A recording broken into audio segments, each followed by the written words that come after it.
welcome and thank you for tuning in to the B&B podcast. I'm Jack.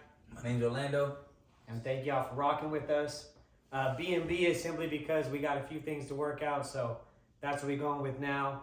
This is going to be a podcast where we go over fitness stuff, fighting stuff, current events. I'm just a fight enthusiast. My bro over here is, of course, a pro athlete. Keep you guys updated with my fights, what's going on in my life, my journey, And yeah, so we're going to give you guys a glimpse of everything. Today, we'll talk a little bit about that as well as the big UFC 300 coming up tomorrow. Yeesh. So we're going to start off with that. Actually, you have a fight coming up in Canada. We'll touch base on that in a little bit, but first let's talk about let's start off with 300 and our predictions. We're going to get into all of our predictions. Let's see what we got here from bottom to top. We got 13 fights. Really big event. Starting off in the bantamweight, you got Davison Figueiredo versus Cody Garbrandt. Hold on, wait a second. I didn't even realize that was the early prelim. That's the very first fight of the night. Garbrandt versus Figueiredo. Holy shit! I thought that was like two former world champions opening up the card. What are your thoughts? I don't know. I think there's gonna be a power difference. I think Figueiredo got the power. Cody got the footwork. Figueiredo's gonna come forward. Cody's gonna move. I don't know. Who you taking? You gotta take one. I'm gonna go with Cody on this. I think his movement's gonna make a difference. I think he's gonna dance around him. Like if we get the old Cody, hopefully we get the old Cody, he'll take that. That's tough. I'm a huge Cody fan. If we look at last performances, Cody barely pulled off that last fight. Figueiredo looked awesome in his debut against Rob Font. I hate to do it, but I'm taking Figueiredo by knockout. Second round TKO. Yeah, unfortunately. Yeah, I would say Cody by decision, if anything. That should be a good one, though. Right after that, we got the legend Jim fucking Miller, of course, versus Bobby Green. Some veterans. Who do you got? That one I really don't know.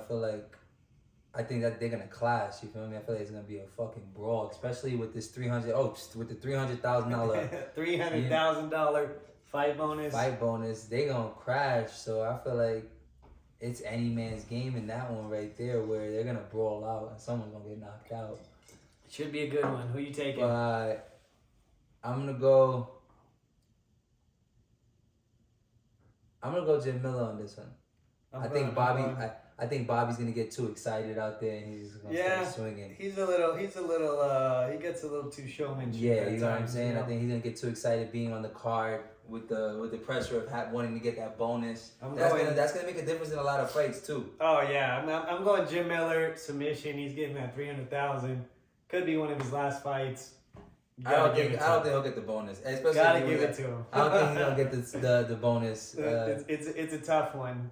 Next one, women's strawweight, Jessica Andrade versus Marina Rodriguez. This is the most interesting, part of the night, the female fight. Well, this is your first snack break of the night. First time you can go get your popcorn and everything. But we'll still give a prediction. I don't know much about Marina. Marina Rodriguez. Yeah, she's more of the up and comer. I don't know much about her. She's been on a tear. She's been Jessica Andrade. That's a beast. We know we're gonna get out of Andrade. I'm going with Rodriguez. Yeah, you going with Rodriguez? I'm going with Rodriguez. I think she's gonna pull. Andrade. We know we're gonna get. If she doesn't get that big punch, she usually gets outclassed. So. All right. Next in the lightweight division, we got Jalen Turner. Yeah, Jalen Turner, Renato Money. I'm going for Jalen. I'm gonna go by knockout. I think it's gonna be definitely a banger. They're gonna come for that $300,000 bonus. That everybody's going for a knockout. If I have to pick one, it's tough. I'm going with my boy Money Moicano. Yeah. How? I'm going second round stoppage. What makes you think? Okay. He's just a dog. Jalen Turner's longer, so it's going to be interesting. That's what I feel like there's going to make a difference. These are tough ones to call, though. Like this next one is a banger to open up the prelims on ESPN. We got Sadiq Youssef versus Diego Lopes. In the featherweight division, you already know I'm going Diego. Lopes, that's just because that's close to home. He's been on a tear. He's been doing real well. Yeah. I think that's gets close it done. to home. Shout out to Waterfather. That's going to be a decision, though, I would say. Yeah. Sadiq Youssef is tough. It should be a good one. Okay. Something close to home, obviously, where I've trained and where you've been doing your training camp. Obviously, Holly Holmes coming out of Jackson Wink. We is going taking Holly. on the UFC newcomer, Going Kayla Holly. Harrison. We got to take Holly. It is going to be a tough fight.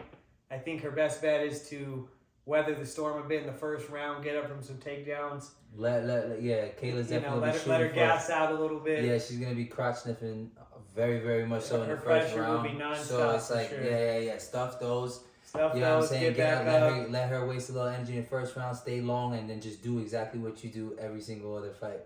You know what I'm saying? I say Holly by head kick knockout, just like Ronda. And like you said, I mean, first time in the UFC, so History it's will tough to repeat know itself. where Kayla Harrison's really at. You know? Yeah, as the wrestler, it's the same exact situation that Holly was going through with Ronda. Ronda was the star of the UFC at that point. Now, Kayla Harrison's supposed to come in here and be some big star. She's a wrestler. She's supposed to be. She's a 2-time judo gold medalist. There you go. You know what I'm saying? So it's definitely going to be an interesting one. Yeesh. The next one, I don't know if Aljo's awake yet from his last fight, but he's going to try and step up to featherweight. I don't know. I say Calvin Aljo. Kattar. You know, I think it's gonna make a difference him not cutting all that weight, and I think Aljo, if he sticks to the game plan, his game plan, and he does get a hold of Kattar, I think Kattar is in for a long fucking night. But he could at the end of the day. It's kind of like the same situation that he was in his last fight, where it's like he can't get caught on his way in. Well, his plan is always right to get a hold of you at 45. Yeah. With the guy that Kattar is, does he get a hold of him? We've never seen him perform at 45. No, for so. sure. I think he'll have more energy and stuff, but it's can he get a hold of him? You know, if he just shoots for it. Well, he can't stand with Calvin Kattar. You don't notice he might have more power at 45. I'm just saying. You never know. I think on that one, so we both took Holly on the last one. This one, I'm going Kattar by third round stoppage. I'm gonna go Aljo by submission. Aljo by submission. If he gets a hold of him, it will be interesting to see his power, how it translates. So. And again, now the next one, light heavyweight. I don't know much about this guy. Oh, so you got Alexander Rakic. He's coming off like a 2-year layoff. He was a beast. He's had some up and downs. Yuri Prochazka, he's looked pretty good besides, his last fight getting caught with that touch of death. He was winning though. I mean, I would say he was probably... He was doing good. I'd say, yeah, Rakic has had more ups and downs. These are both two guys out of Europe, so they said it's the quote-unquote king of Europe fight, so... Okay. I'm taking Yuri Prochazka, 3-round decision. Yeah? I don't know that he stops him. Alex is a beast. I don't know much about guys, so I'm not even in a good position on how. I just say Yuri takes it. Now, controversy for me, out of all those fights, you think over all those fights we just named, that Bo Nickel versus Cody Brundage should open up the main event. I don't understand why they did that. And they could have done Holly. The only thing that I can think, it's definitely Holly. Holly and Kayla. That should have been it. I mean, the light heavyweights, Yuri and Rakic. That's a banger. No, right there. Kattar, Aljo. No, just to be real, it should have either been Kattar and Aljo or Holly and Kayla Harrison. I mean, Figueiredo and Garbrandt, that's two champions. Saying. No, but they did that strategically to get it popping, but... That was strategic because you see it's Bobby, that's cool. But Holly should not be there. Holly should be up there. Calvin and Aljo, I feel, should be the main event for the prelims. And Bo Nickel shouldn't even really be on this card, not for nothing. That tells me one of two things. I mean, they really pushing this kid because they're definitely trying to put him in the spotlight. It's one of those things. Brennan's been tested though. It could be a tough one. Or his mom is sucking Dana's dick or some shit. Like I don't know. I don't get it. Like, excuse me with that. But with his wrestling background, they're kind of giving him a pass on not being credentialed because he's so credentialed in Division I wrestling. Nah, but that's not MMA. No, it's not MMA. But that's where they're looking at it. A lot of people put in a lot. Man, but like me and you talk about, that gets you so far until you get to those dog fights. Yeah. And then they usually crumble, so it'll be interesting. No hate. Like, hey, listen, congratulations. No, he didn't do anything wrong. He didn't do anything wrong. If you get the call, you got to take it. Yeah, you do that for sure. But it's just the situation. This doesn't make sense, especially in a legendary. Holly definitely. If this was last week's fight night, he could have been the co-main. You know what I mean? For sure. But the fact that it's this big of a card, all those other fights, but with all that being said, I say Bo Nickel takes it. Either way, yeah. I like Bo Nickel. He's still kind of getting fed fights. With all that being said, Bo Nickel by probably decision. Cody's tough. So, next fight we got Charles Du Bronx. I got Du Bronx versus Armin Sarukian. I got Du Bronx. You got Du Bronx. I think a lot of y'all must have forgot that Du Bronx is a bad dude. If not, he just had a kid too. I think a late. He just had a kid. I could see like a third round because they're going to be grappling a lot. Sarukian's grappling heavy as well. I think it's gonna be a finish. I could see him kind of wearing on him and getting the neck in the third round. Rear naked choke. Okay. Charles, you know what I mean? All right, shit getting spooky right now. There we. Oh, now this one is crazy. Justin, the highlight Gaethje versus Max Blessed Holloway. Another fight for Blessed at 155 pounds.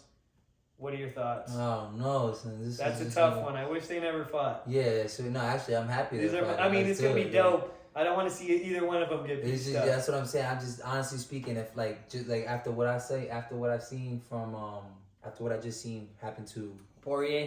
No, not even Poirier. To Volk. Oh, to Volk, yeah. After seeing that happen to Volk. If I see like Justin Gaethje like knock just Max sleep. the fuck out, oh yeah, that's. I'm gonna have to pull up to his house and we're gonna have to have a conversation. But I'm sorry, you can't do that to Max. You know what I'm saying? Which there is a possibility of it because Max walked forward, but there's also a possibility of Max knocking Gaethje out because Gaethje comes forward. Max put on some weight, put on some muscle. I know he's not a knockout artist. He's more volume. Yeah. But we don't know how much power he has with this new weight that with the full cam filling it. I think that we're gonna see Gaethje get it put on him, and I think if not a decision for Max, I could see Max stopping him like 4th or 5th after it's usually at some point guys give out, and that's where Gaethje takes over. Yeah, Holloway ain't giving out. Give out. Yeah, because Justin Gaethje, he'll walk forward. He'll wait take for you to give up. He'll take an ass whooping for he will gladly give you those coconut bombs. Yeah, and then just for all 5 rounds, you know. And then he'll just stay there and catch it. Yeah. So I say Max. Yeah. And I say Max by decision. I think if Gaethje was to win, it would be from a crazy bomb like earlier in the fight. But yeah, I think if it goes or even later, all 5, even later. Yeah, because he still has power. He's got power. I'm taking Holloway as well by unanimous decision. And your second popcorn break, that's the really good part. There's really only 2 fights where you can get your snacks, you get your beers. So the co-main event, Weili Zhang versus this Yan chick.